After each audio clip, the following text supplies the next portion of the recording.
Shalom, shalom, shalom. Bonjour bien-aimés. Que Dieu vous bénisse abondamment, ainsi que la paix de Dieu demeure parmi nous et la paix de Dieu soit avec vous, maintenant là même, dans vos maisons, dans vos familles, dans le travail, l'école, là où vous êtes, vous marchez, et partout où vous vous trouvez, que la paix de Dieu demeure parmi vous. Au nom du Seigneur Jésus-Christ de Nazareth, que Dieu vous bénisse. C'est encore la bienvenue. Bienvenue dans ce service. Faites bien accueillir parce que si nous sommes ensemble, si nous sommes réunis, et nous sommes ensemble par celui qui a dit accepter, qui a dit mourir, qui a dit verser son sang, qui a dit être maltraité, fouetté, châtié, rejeté à cause de sauver moi et toi.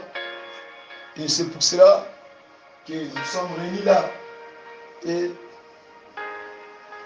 nous sommes réunis parce que Dieu avait dit, non parce que Paul avait dit, mais parce que Dieu avait dit. Et c'est l'accomplissement de sa parole qui nous a fait assembler là maintenant. Que Dieu vous bénisse. Dieu vous bénisse encore abondamment pour cette magnifique nuit et d'y entrer encore dans les 7e nuit et sur les 40 jours et nuits de prière que nous sommes avec et nous poursuivons encore. Et à toi qui es nouveau dans le groupe et même à celui ou bien à celle-là que vous avez reçu cet audio partout où vous êtes. Et avant que je me présente, je vais déjà présenter celui qui m'a envoyé devant vous, celui qui m'a donné cette opportunité de me mettre debout devant vous. Et j'en ai que un, je n'ai pas deux, je n'ai pas trois, il n'y a pas quatre, il n'y a qu'un seul Dieu, il n'y a qu'un seul maître, il n'y a qu'un seul chef, il n'y a qu'un seul leader qui m'a envoyé devant vous afin de vous annoncer cette parole. Et ce maître-là, c'est Jésus-Christ de Nazareth. Et c'est lui qui, devant lui, nous tous, nous sommes comme un seul peuple. Et que Dieu soit loué, que Dieu vous bénisse. Autant que cela, je m'appelle encore le frère Paul, un simple instrument de Dieu, que Dieu a placé pour cet service de 40 jours et nuits. Et sous cet message qu'il a donné et il a ainsi parlé, afin de plaider, afin d'apporter tout le fardeau de son peuple, de plaider à lui. Et il nous a parlé sur un thème qui nous dit la miséricorde de Dieu. La miséricorde de Dieu sur son peuple. Que Dieu vous bénisse. Parce que nous contemplons déjà sa miséricorde. Vraiment, que sa gloire, que sa bonté, que son amour soit encore au milieu de nous. C'est pour cela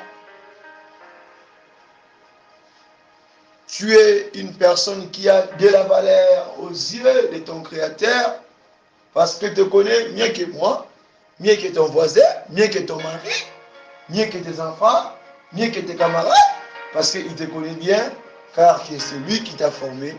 Il dit, ce n'est pas vous qui m'avez choisi, mais c'est moi, votre éternel Dieu. Je vous ai choisi avant même la fondation de cette terre. Oh Jésus, merci.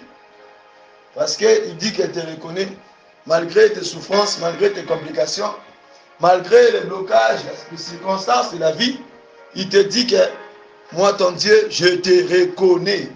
Je te reconnais. Donc, je te connais, je te connais, je te connais. Je peux poser des questions. You know me? Yes, I know you. Donc, Aébio, il te connaît. Pourrons-nous acclamer pour la gloire de Dieu? Acclamons à son honneur parce qu'il est dit même en personne de cri de joie, parce qu'il est merveilleux, le roi des rois. Je l'appelle Panzanjila, Zambi Makas, Zambi Bolibo. Vraiment. Tozoko va toujours na kati ya enseignement auto kenango. Tozo pesa biso makoki ya kobondela vraiment dans des manières qui nous permettent de plonger encore dans la présence de Dieu. Et nous senti pour ça matakaka. Nikolo to mata, la dimension sika. To matakaka, il faut to mata. Hein? Tant que tu as mon échelon, amona ba ange baso mata baso kita donc ça monte. Donc on a pour ça comme mata. To mata échelon sika, c'est ça. Et que Dieu vous bénisse. Vraiment ça va pas pour la bino. Pour na mokula lobby to lobby makamo très important. Ya yeso ko tara nda kuna. Abo tara na libota na. Ezalaki donc lobi ezalaki kota na ndako papa olekana te. Il faut kota nanu. Il faut voir ata kude na kati ya ndako na ngai. Yes. Na sûr que lobi nzambi ça qui va te belé na kati ya service ya lobi. Dieu a visité beaucoup de gens et Dieu a fait de grandes choses. C'est pour cela que ça va moi depuis nakutana Yesu. Depuis nakutana Yesu. Depuis nakutana Yesu. Naso bolingo moko donc na batende nya ko expliquer yango. Hey.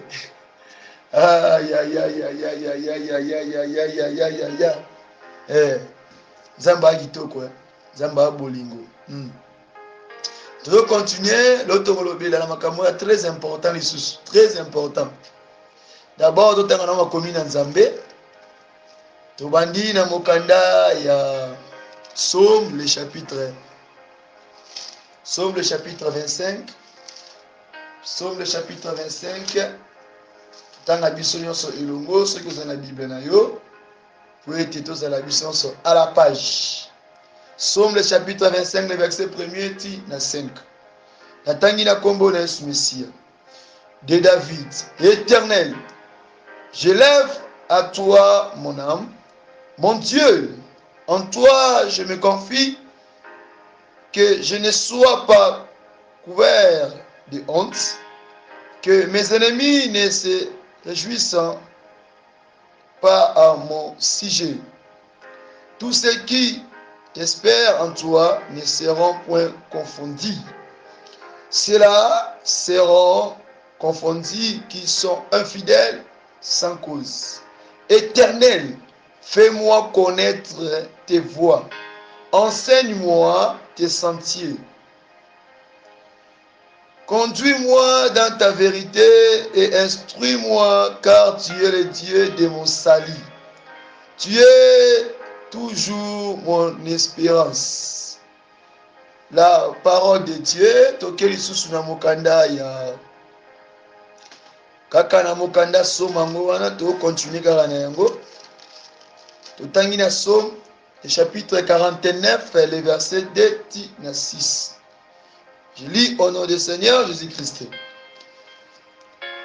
Écoutez ceci, vous tous, peuple, prêtez l'oreille.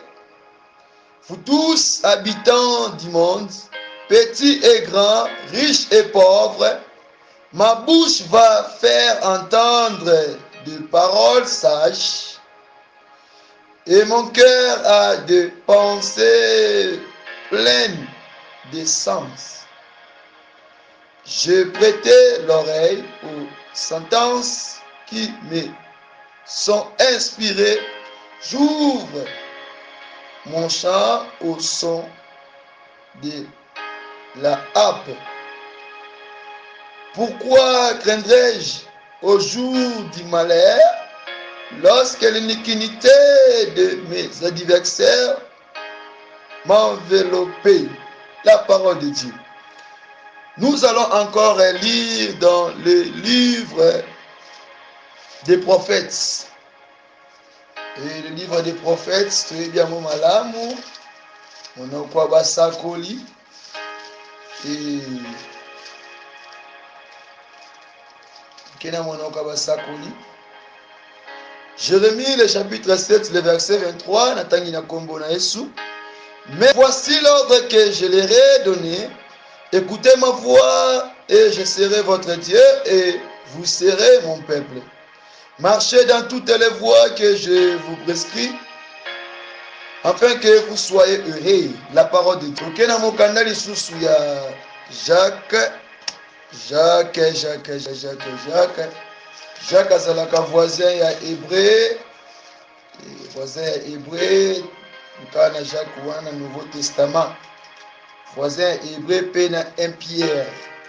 Jacques le chapitre 1er, yoko banda na le verset 22 tina 24. Ngana kotanga juste kaka le verset 23. Natangi na kombo na Yesu, car si quelqu'un écoute la parole et ne la met pas en pratique, il est semblable à un homme qui regarde dans un miroir son visage naturel.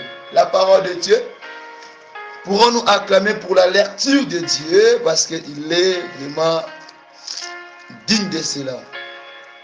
Acclamons pour la gloire de Dieu. Que Dieu bénisse encore la lecture de sa parole. Parce que c'est lui qui est le parfait enseignant, le parfait prédicateur, le parfait prophète, il est le parfait maître. Parce que sans avoir parlé de lui, comment est-ce que je peux me mettre debout pour parler encore? Je dois parler de lui afin que j'inspire de grandes choses, afin de comprendre sa parole et afin aussi de bénéficier de quelque chose qui venait de l'Éternel. Que Dieu vous bénisse.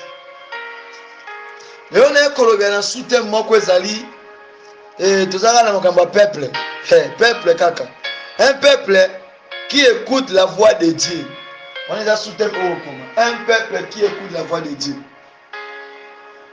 Libota oyo zoyoka mongongo na nzambi. Naloba na nzambi, mongongo na nzambi, toke na voix mongongo na nzambi. Touti kotanga na makomi ya loyembo. Tomoni ete baotalisa biso ete cet homme encore David a comprendre eloko moko na kati na ye. Po tolobelaki peuple aza nani? Aza yo, aza ngai, aza baye o bazolanda bazoyoka bisika nyonso. Pe surtout bato oyo Nzambe apesa bango lisusu a mesure ya kotambwisa libota oyo tomonaka bato babongi na famille. Moto moko azwa charge ya famille alesaka bandeko na ye abokolaka bana bandeko na ye azwaka charge ya libota. Bato wana baza lokola ba Moïse ya famille na bango, baza lokola bato oyo Nzambe apesi ma priorité to pe makasi ya koyebaka kozwaka mikumba ya baye oyo bazali bafaible. Mais tomona ete tant que vous avez autant que vous avez parole, vous avez s'adresser pour la peuple nyonso. Donc moto nyonso ayeba ko yeba lisusuke cette parole ou bien voix oyo eza pour la ba nyonso. Oyo baza ko se confier à l'Éternel. Alors bi je lève à toi mon âme. Na tomboli se bokati na ngai epai na yo papa. Na tomboli yango. Na tomboli bokati na ngai epai na yo. Lorsque voix oyo tozolobela awa, voix wana eyaka na kati na biso. Voix wana evandaka intérieurement kati na biso. Voix wana ezalaka en communication na eloko eza kati na biso. Ndenge mosali oyo azoloba. Pour un peuple arriver koyoka la voix de Dieu, ezosenga na ete intérieur na ye eza toujours prêt. Amen na ye ezala na communication na papa. Parce que soki amen na yo ezali te, preto pe na place ya koyoka mongongo na Nzambe. Soki oyambi yango na physique okomprendre eloko te. Parce que voix wana ese communiquaka na aspect ya kati na eloko eza na kati. Yango mosala alobi ete na tomboli bokati na ngai epai na yo.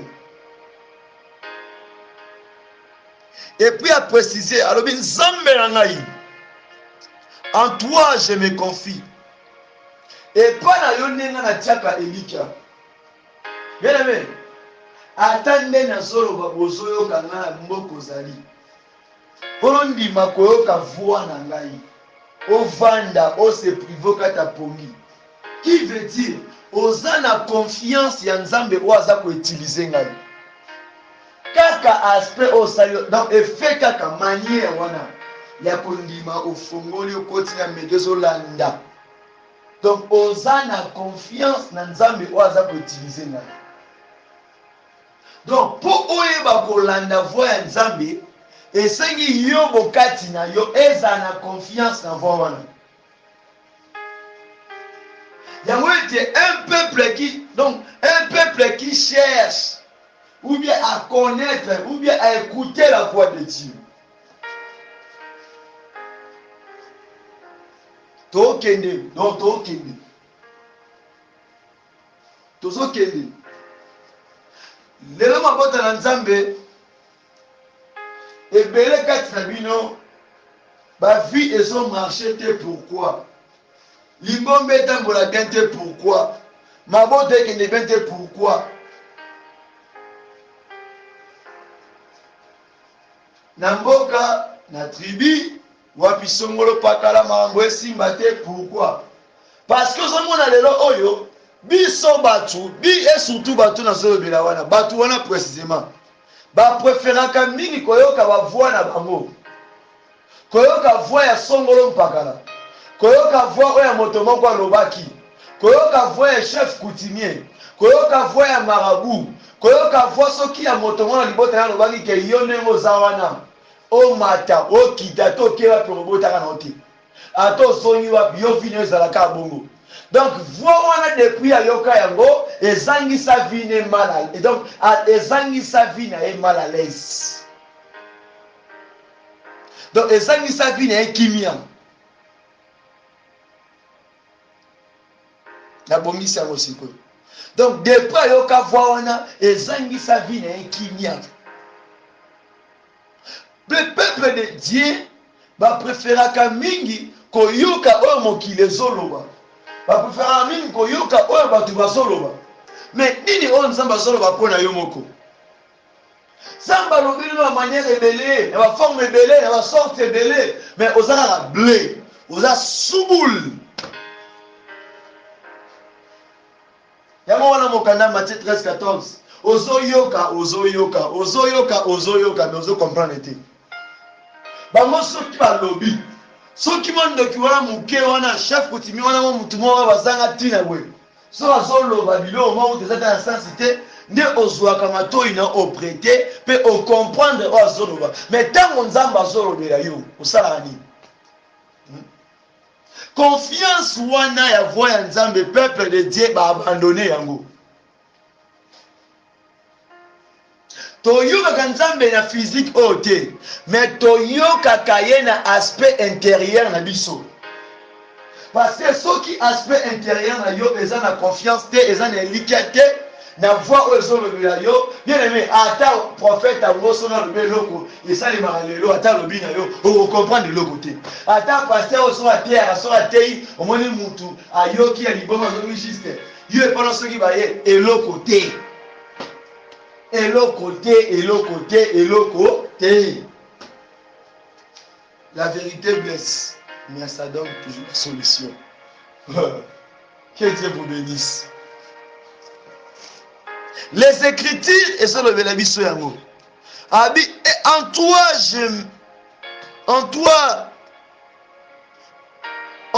je me confie. Abi au permettre te kenez à la couvert na honte. Moto oyaza ko se confier à l'Éternel. Comment est-ce que ça peut arriver? Ça va permettre à moto wana. Donc vine ezala exposer. Comment? Posons des questions. Comment?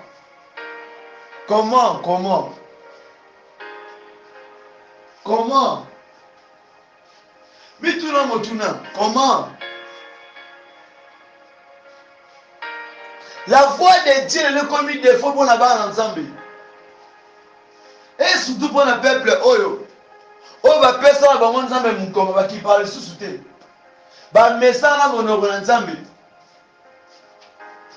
eya koma koluka nzambe falo beleka lingala oyo azoluka ka bitabe oyo azoluka mais oyo nzambe azoloba na ye sala bo ezongisa be manfu akipango te ye azoluka baoyo bakoya ye nalobaka ngo chaque fois bakopakole mafuta bakolempa ye baza koapuye na bapense ne ya mabe na baide ne ya mabe na baprojet ne ya mabe donc baza koapuye na yango ye nde bato alingaka bango wana. Les peuples d'aujourd'hui balingi te koyebisa bango vérité soki oyebisi ye vérité ayini yo tokotika te tokokontinue koloba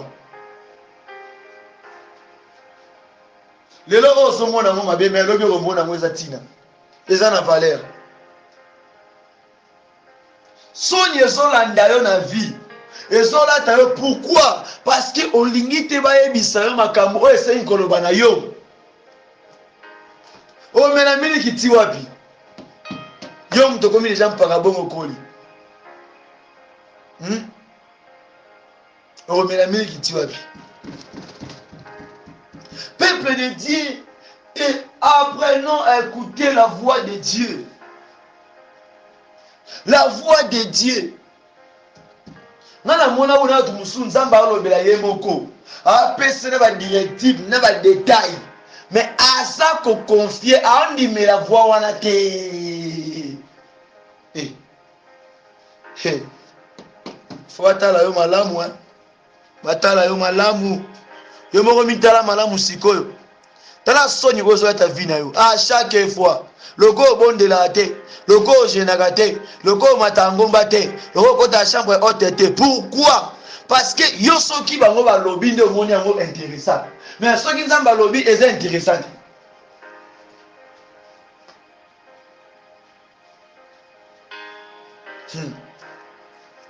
Isa yako.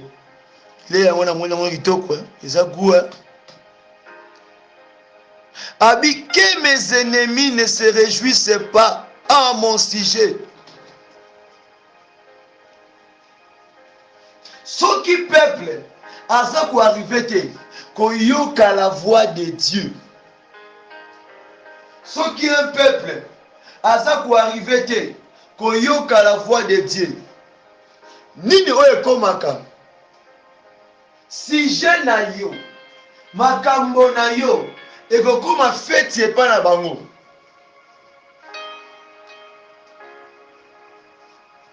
Au comme il a la point d'accès na bango. Tout se comprendre.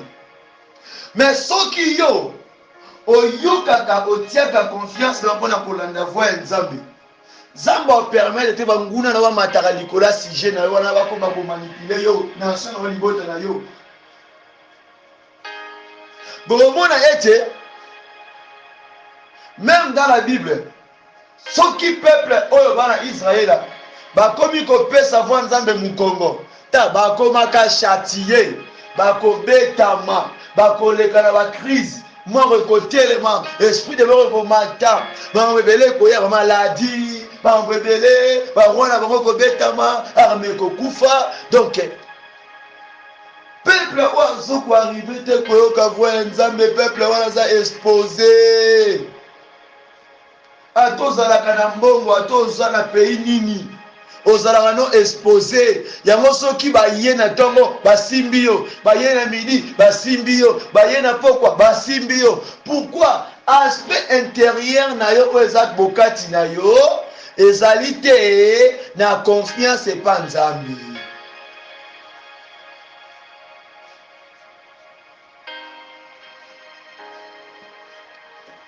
Nalobaka mokolo mo nalobi bato mingi ntango bateyaka bapese amen amen amen amen ye azopense ke wi azoteya malamu bazolanda vraiment enseignement bazolanda vraiment prédication bameni mosusu ezalaka mpona ambiance ti moto apesa ni amen parce que mwa zel wana mwa atmosphère wana ebouge amen mais amen apesa wana ye moko na mambo azoyoka akomprendre nango te. Ane convaincu te apesaka amen mpona yoki eloko moko esepelisi yango wana verbe écouter écouter mais va comprendre.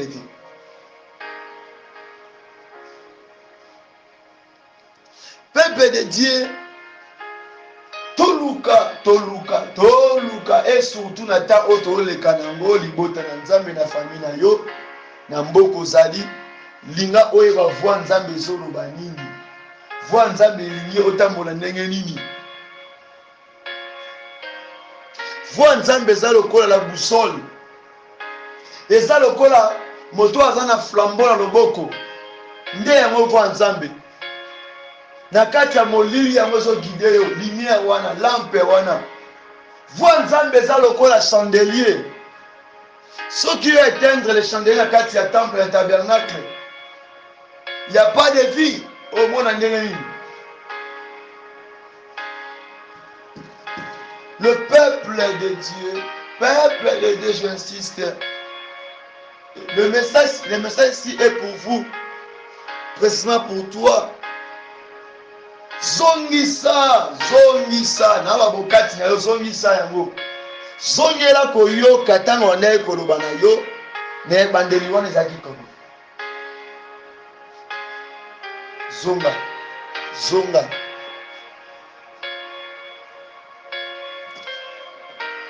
Tozo continuer.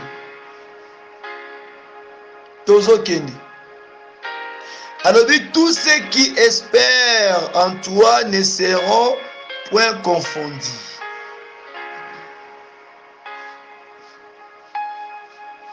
Na bisika on a mega expliquer dans trois formes. Soit koloba mosali balobi ete moto nyonso ataki elike pa nzambe azalaka jamais déçu. Aboyisamaka te, abungisamaka te. Yes. Eza na bato mosusu awa na phrase oyo simple d'abord.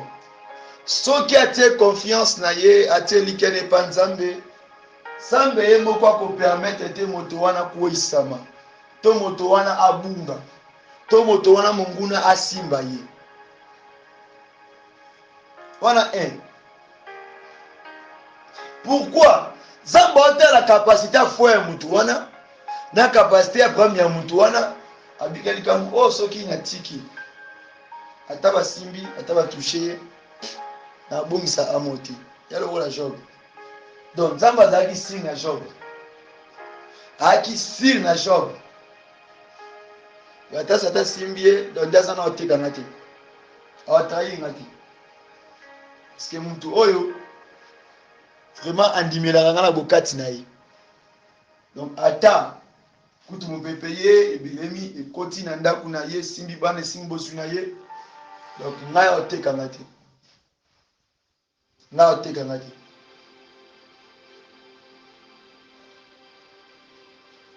wana ezali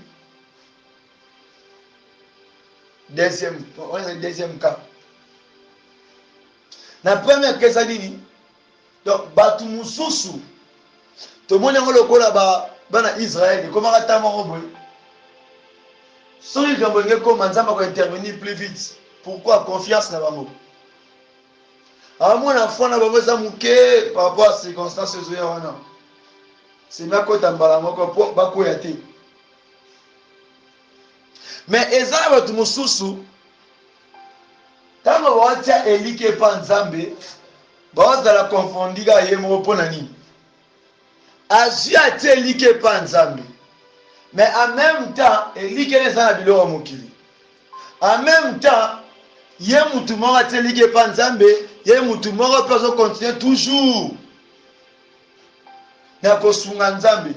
Tosunga nzambe ndenge nini? Yoka bien aimé, nake nabondeli pendant le cas mpo na libala, nabondeli mpo na libala, nasisi nazongi ndako, nzambe efungwelanga porte, nakuta na mbala vi na ngai, nakuta na mwasi vi na ngai, ya osali priere ozongi na ndako. Ntango moto azongi olaluka akontinue baaktivité na ye, omona avandi banda ntongo ti poko awakanisaka mpona libala. Libala moko ya ndenge nini, ekobanda ndenge nini, ekozonga ndenge ndo yo komi nzambe, yo moko mi nzambe. Pomoni nzambe aza mesure te amakoki te siko moto abongo ntango asali prière ole prière wana ebota fruit malamu eyeleka mikakatano. Pourquoi? Parce que aza kose compte te en 100% pa nzambe. Nzambe alingaka 80% te, alingaka 100%. Mutu azobondela, mutu azoluka nzambe me ye moko nanu azokoka te kotika nanu basusi biloko mosusu ozola te na nzoto oyo ozongisa talaka na nsima natiki bozwi na nga na Sodome nazonga. Donc ntango moto aza na caractère wana ya kotala na nsima ya kozonga na nsima, motu ya bongo mama na nga papa na nga akozalaka confondi ye moko. Yo moko komi ennemi ya vie na yo. Pourquoi? Parce que ozoyoka voix nzambe malamu te et puis oza sir na yango te. Lorsque tolobelaka la voix de Dieu na ba volet ebele, la parole de Dieu, l'exhortation, la prédication, l'enseignement, la prophétie, tant des signes, des songes, des visions, etc., etc. Dieu a beaucoup de langages pour enseigner. Ça dépend de la compréhension, de la manière dont on est là. Il y a autre personne, tant que kamate ya oyo asona na enseignement oyo, nzambe oyo lebele mbala moko.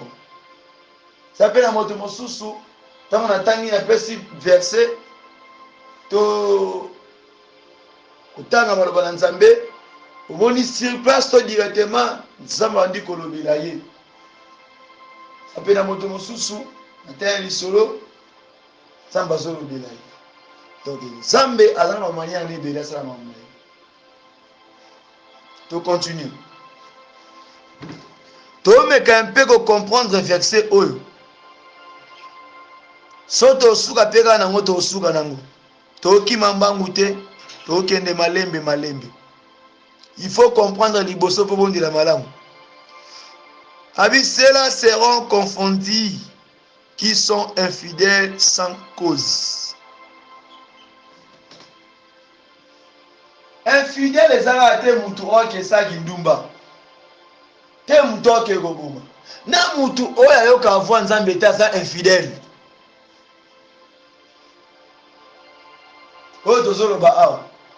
Mutu aloba ba amen lokola film. Amen, amen, amen. Mais voix nzambe apesa na moko.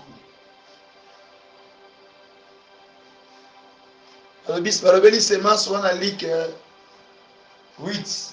Zelo velo kwa bongo vraiment. Ezana sela oba yoka kama loba na nzambe ayoki sur place tango telemi abosa ini yango. Abosa ini abosani. Oh, bien ma bosani. Abosa ini bantu taima. Ça c'est la parole de Dieu. Donc nzamba yeba batune malamu. Ayebi batune malamu koleka même biso moko.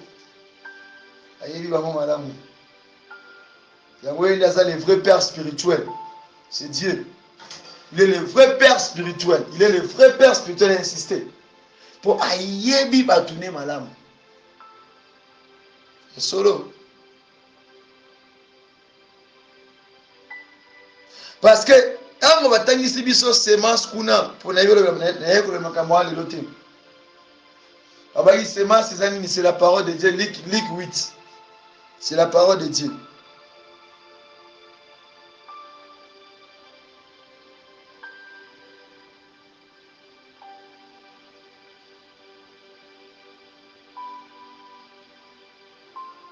Olobi nalingaka na point oyo.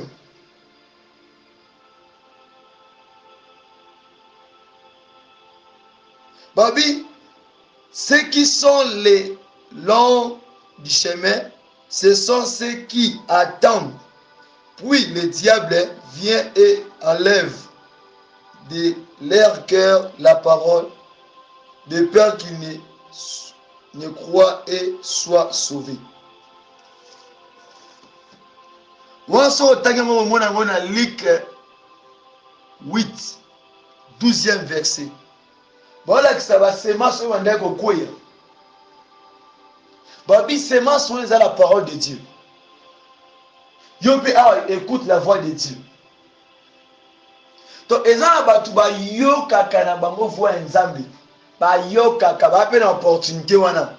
Nzamba lobela ye tinda ba sali na ye ba te yaka ye ba fortifiaka ye azwaka nyonso wana mais soki kaka likambo ye tentation eye problème etelemi abosani nyonso oyo nzambe alobaki mpo na ye akomi kolenga oyo bandoki wana mike bademo wana mike bazoya kosimba to mpe kogrimase ye. Vous comprenez? C'est là que se trouve le problème. On peut vendre bisika wana. Peuple de Dieu. De bisika omona ke koto basala nzambe mingi bafingama po yo moko na peuple ozwe bateke mambo ekomela yo moko oza à la base de cela. Mais manque à connaissance wana otolobelaki na oze mokolo wana oze 4-6 nde ezomema mpe mingi ozomona ke lelo oyo peuple ne ezoleka na kati ya baproblème moko eza sérieux. Peuple ne eza na kati ya libulu na kati ya fosse oli aluka ayoka voix nzambe ndenge nini ya kosa sortir et alingi asunga su nzambe. Il veut aider Dieu par ses pensées. Il veut aider Dieu. Lorsqu'on n'aide pas Dieu. L'infidèle n'est pas seulement dans moto qui osimba kisi to moto ya ke ya bon batu to moto kende koloka. Même na moto saboter voix nzambe. Même yona moto oyo ba peso makomi o à chaque fois bilei oyo. Mais olingi ba satisfaire yo.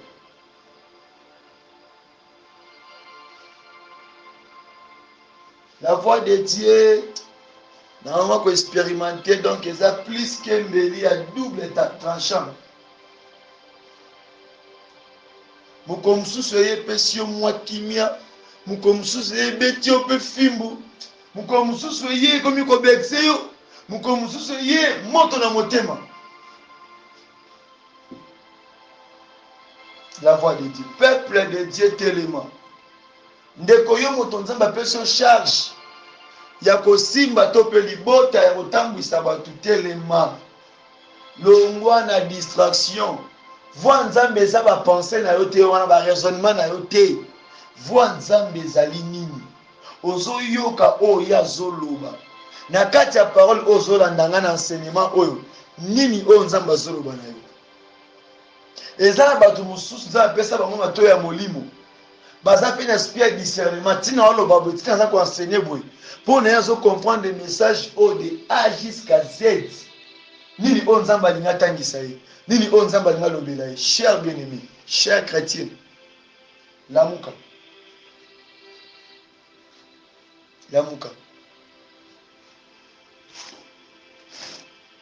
Nazomona par rapport à R, ba verset on appelle ça qui misusu wana. On dirait que tu donc tokolobela ngo nyonso lelo.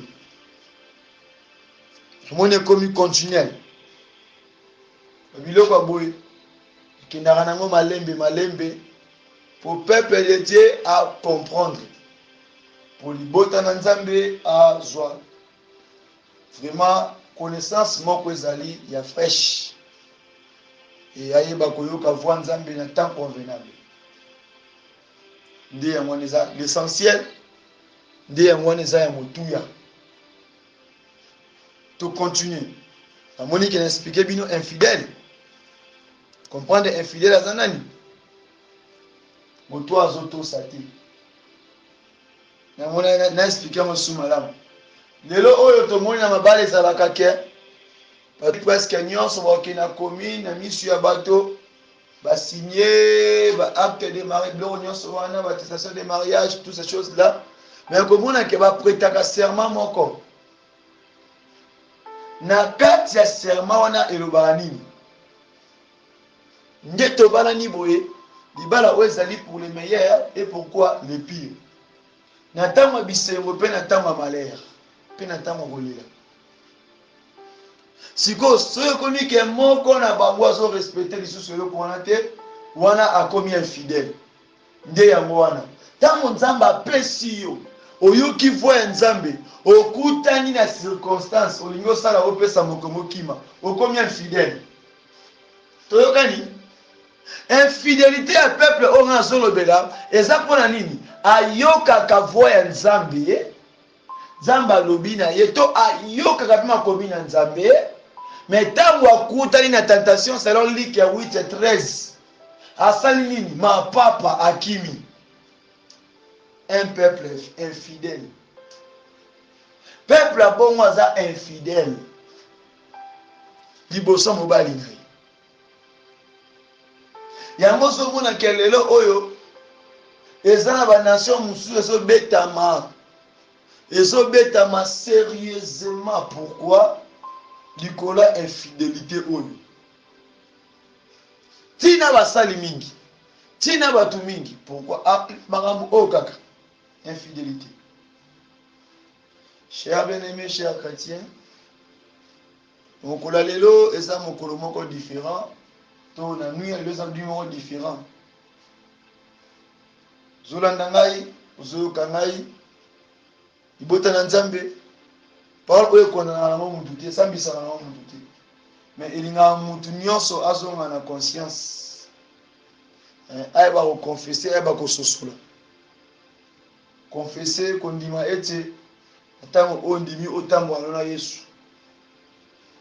aza ne ami fidèle na yo, atikala ndeka nyonso se ya yo. Eza pamba te soki olamuki okati pongi na yo 0h malili ya hiver bamipepe nyonso wana tali yango toza na mosala otie kutana matoyi ozolanda. Donc comprendre les soucis ya nzambe posa nzambe vraiment comprendre yango. Yoka voix nzambe, tambola na voix nzambe, écoute la voix de Dieu. C'est très important, cher bien-aimé. Namoni sikoyo comprendre infidèle azolobela, infidèle comprendre yango. Si vous comprenez infidèle on a été tuna sumo tuna comment un groupe. Par la grâce de Dieu, je vais vous répondre. Alors oui, Éternel, fais-moi connaître tes voies. C'est très important. À quel plus loin, tantôt zoyo kanayo voix nzambe, mais ozoye ba yango. Nde yango langage ya mosala nzambe. Éternel, fais-moi connaître tes voies. Connaître eza nini?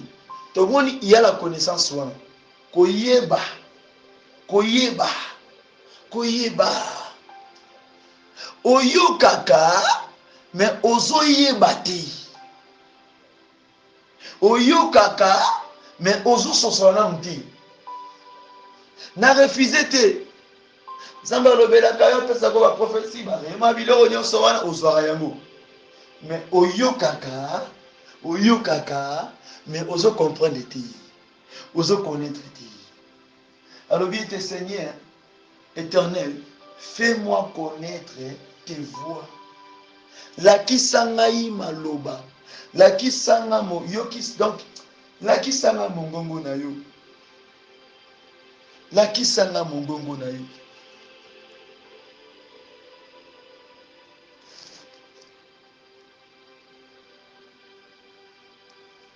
Lakisanga mongongo na yo. Soki langage en Nzambe semble difficile. Ok, lango sonité bien-aimé. Luka basali ya Nzambe ata o Nzambe atina disposition. Ata penga somoni mo to bengo tuni po etange to sawana ensemble. Tuna par la grâce de Dieu je vais répondre. Tuna o comprendre. Osa moto o Nzambe apesi yo charge ya famille, apesi yo charge ya libota moko, charge ya nation moko boye et osa wana na bisiko zali peut-être mangozo komela yo zomona yango flou par rapport à œuvre oyo ezexaka bisiko zali. Donc langage ya Nzambe komi ko sando aussi ko difficile. Eyo ka soni te benga tuna. Benga tuna. tozwaka même basala nzambe mosusu omoni oui andimi vraiment atali age na ye te atali aspect na ye te aye vraiment mosali boni malamu avandi api tala namonaki boye même selon yo selon nde nzambe alobelaka yo message oyo songe oyo vision oyo prophétie oyo nzambe azoloba na nga nini pourquoi amoni na mesure na ye ke ndenge nzambe atalisi alobeli ye acomprendre te donc sikoa ye nzambe afaire connaître ye alakisa ye mozindo ya likambo yoka soni te bien aimé eza likambo ya koyoka soni te yango tolobelaki mokolo wana état un peuple il faut luka ayeba état na ye na ntango oyo eza ndenge nini soki oyebi enseignement wana te audio wana ezali prêt koma benga tokotindelo yango landa yango un peuple il faut luka ayeba état na ye c'est ça. Qu'est-ce que Dieu veut t'enseigner? Parce que plus loin le biais, Yoka, il dit, Alobi, enseigne-moi tes sentiers. Plus loin. Tangui sangai, tangi sangai. Na mozindo ya makambu na yo, memanga yo moko. Yango tolobaka na ba avant banda koteya neti nga na misa na koloba na ngai yango ke nayebi koenseigner te nayebi koprêcher te nayebi koprophétiser te donc nzambe soko olobi te mpo na peuple na yo na kobimisa connaissance kangaki bomoto suka nango bakoseka ngai mais soki olobi kati na ngai ata français yango etekama ata anglais yango eza ya bien te ata lingala yango eza ya bien te mais peuple wana koyeba ke baolobela nga boye parce que langage oyo kopesa wana eza par rapport ya likambo oyo peuple wana abandaki koluka eza profond eza profond to continuer pour plus gagner le temps awa sika awa tokomi na 5e verset, vous entendez Somme chapitre 25, le verset 1er tina 5. Et le 5e verset, le binabisoboué. Conduis-moi dans ta vérité. Où ça mesure, où nous avons si biso na mokula, na nous ya lelo. Par rapport à verset, par rapport à chapitre 1.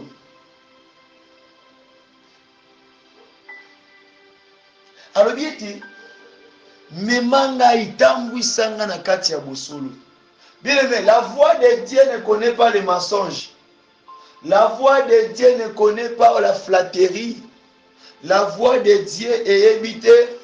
Soki omoni na olesaka ngai, olatisaka ngai, osombelaka nga biloko, osombelaka nga mutuka, soit ofutelaka nga ndaku, soit yo nde ozwaka nga en charge.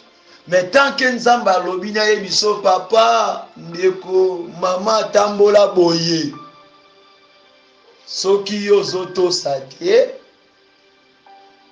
na ye lisusu tambola boye yo lingi te nalobela yo vérité, là ce n'est plus maintenant la voix de Dieu ozoluka oyoka wana okomi koluka basatisfaire yo basepelisa yo.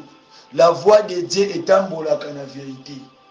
Yango wana un chrétien, un sectaire, peuple o bozolanda, peuple o tozolobela awa, il faut que voix nzambe etambolaka na kati ya bosolo, na kati ya sembo, na kati ya vérité. Eloko na foko yeba ngoloko ya liboso faut bien le noter. Il faut bien le noter. Parce que voix nzambe ezomema yo ezoconduire yo tolobaki oza lokola boussole. Donc soki yo moko olingi te balobelaka yo vérité, olingi te oyeba pourquoi nakomi na situation oyo, pourquoi makambo ezokomela ngai boye, eza cause ya nani? Eza cause na ngai to ngane nakodisi malheur na kati ya peuple oyo. tonga na logike na mboka oto mboka beta na makasi na maladi boy diwetele maboy est-ce que ça ngai tu eza peuple au bango moko on a ce que ça monto on comprendre des voix nzambe toujours continuer par sa grâce ça monte aussi sa verset au vraiment alors et instruis-moi car tu es le Dieu de mon salut tu es toujours mon espérance. Namoni na 3 versets au totangaki wana tokomona yango ata sima mikolo oyo ezoya par la grâce de Dieu.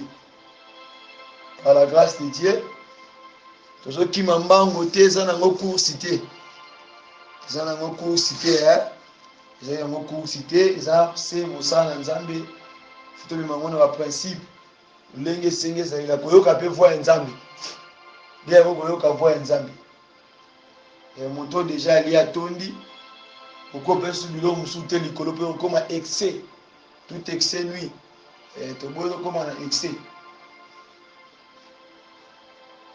alobi ete nzambe apesa ye ainstruire qui veut dire apesa ba instruction wana alobaki mpe naloba yango mpona libota na nzambe voi ya nzambe ntango ozoyoka yango ezalaka na avantage bien aimé koma eloko ozwa bik na fei to ozwa kai na yoka koma eloko oyo la voix de Dieu eza na avantage eza pe na désavantage c'est comme la prophétie ezalaka na avantage eza pe na désavantage tout est prophétie tout est message oyo eyaka sans avantage sans désavantage to prophétie wana ezalaka na baavantage na baavantage eza faux prophétie eza faux prophétie ou soit tu prophétie peut te voir nzambe oyo sera toujours na désavantage eza pe faux message ça c'est la parole de Dieu qui le dit dès le commencement komona ke dès le commencement so otangi na jeunesse okomona voix nzambe ezopesa mutu avantage na désavantage ndenge nini ya kovivre na jardin eden yango nde voix nzambe voix nzambe ata ntango moto aye kozwa connaissance ekontinue kopesa mpe kaka avantage na désavantage soki otamboli boye okomona boye soki okei boye okomona boye yango moni bato mosusu lelo oyo azoloba ne vraiment l'ainsi dit l'éternel mais façon azolobela yango moto amona ke ya pas l'avantage et azomona désavantage te donc ezobimisa yo lokola rebelle moko boye rebelle donc prophétie nyonso ntango eyaka to message ndenge oki parole oyo eza na avantage na yango eza mpe na désavantage na yango mais tellement message ezali continuel tokontinue yango po toyeba lisusu pourquoi est-ce que esengi koyoka la voix de Dieu mais pour l'instant tokoluka ne fils que 30 minutes et mpona koyeba lisusu kolela la miséricorde de Dieu toyebisa nzambe amema biso atambwisa biso d'abord nakolinga toprie kasi wana bakritie oyo totangaki awa soki obondela na bible na loboko eza premier te obondela na verset par verset na verset premier oloba na nzambe je lève mon âme à toi natomboli bokati na nga sepa na yo elokwa na mitiki sepa na yo nde yango manière oyo tokobondela faut tobondela selon makambo oyo tolobeli oyo tobondela avec précision tobondela avec makambo oyo nzambe alobeli biso po eza prophétie ya monene nzambe apesi biso na mokolo lelo na nga moko édifie ngai et puis koyebisa susu mon Dieu en toi je me confie wana yo nde natiaka elikia na ngai donc sujet na mokolo lelo nayebi te kolobela nzambe na langage nini okoyebisa na méthode nini wana nga nayebi te wana ezodépendre na yo moko belema kaka na présence ya nzambe belema na présence ya nzambe tozwa ne fils que 30 minutes ya kolobela nzambe 30 minutes ya kolobela nzambe mpona pokwa ozwa mpe sous 30 minutes na yo moko mpona kosala prière ya action de grâce soki omoni ke par rapport ya audio oyo ntango ozobondela 30 minutes esifiri yo te continue na yo mutapekisi yo te po prière oyo ya 40 jours et nuit ya jeune oyo ya binégation ezotambola nde nzambe aotambwisa moto po eza jeune oyo ebandaka 5 ekomi ya mai ekomi mpe ya repas ekomi mpe ya kozongela kolia nde nzambe aomemela moto donc mutu na moto aogene selon nde nzambe azolamusa ye nde nzambe aotambwisa yo selon sa voix nde yango wana ansa na ngai napesi bino donc réponse na ngai napesi bino ndenge nzambe atalisaki ngai awa tokokota na prière awa tokokota na mozindo moko na moko na oyo oyoki na oyo olandi nakapesa na ngai sujet de prière te napesi yo kaka de donc oyo passage oyo tolobeli psaume 25 le verset 1er tina 5 donc tala verset wana malamu tala na 1 otali na 2 otali na 3 otali na 4 otali na 5 nini oyo esengi olobela nzambe donc eza 5 quelque donc eza ma 5 sujets donc même plus de 5 sujets pour se diviser et 30 divisé par 5 au moins que au comme moins 6 requêtes ce qui peut ça il a plus même que aux okanisa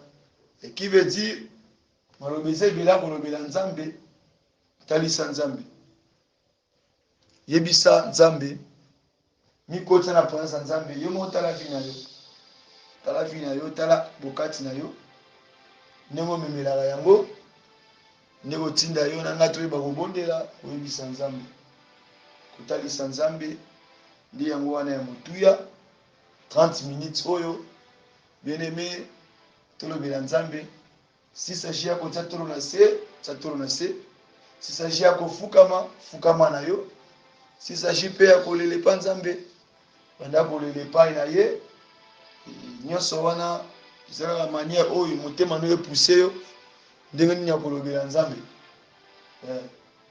tozokota na kati ya losambo d'abord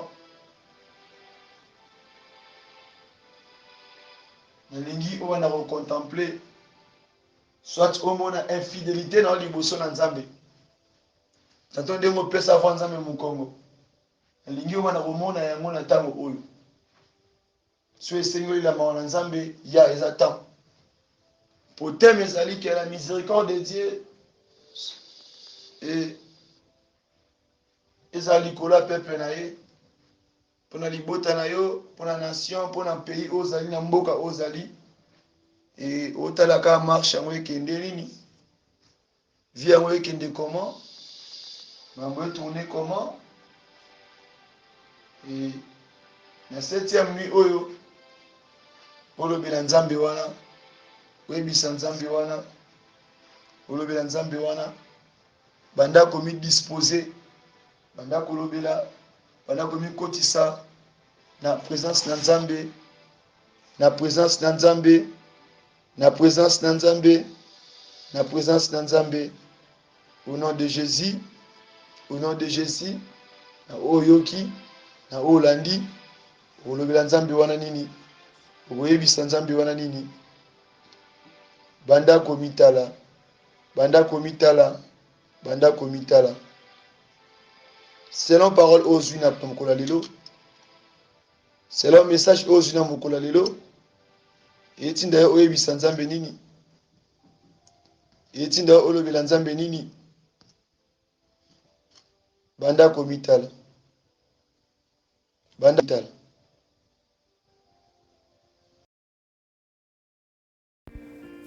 je vous demande juste de aimer ma chaîne et de partager ces messages, ainsi que de vous abonner sur ma chaîne Ministère de la Repentance TV, Ministry of Repentance.